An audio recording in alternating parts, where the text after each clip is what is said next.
Think your weather app's smart? Birds have been calling storms long before smartphones existed. Stick around and subscribe. If you trust a feathered forecaster over a phone any day, birds are like tiny meteorologists with wings.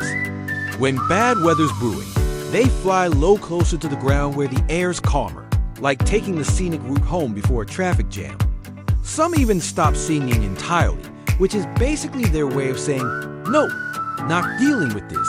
Fun fact, scientists believe they sense changes in barometric pressure, meaning they can feel the storm coming before the clouds even roll in.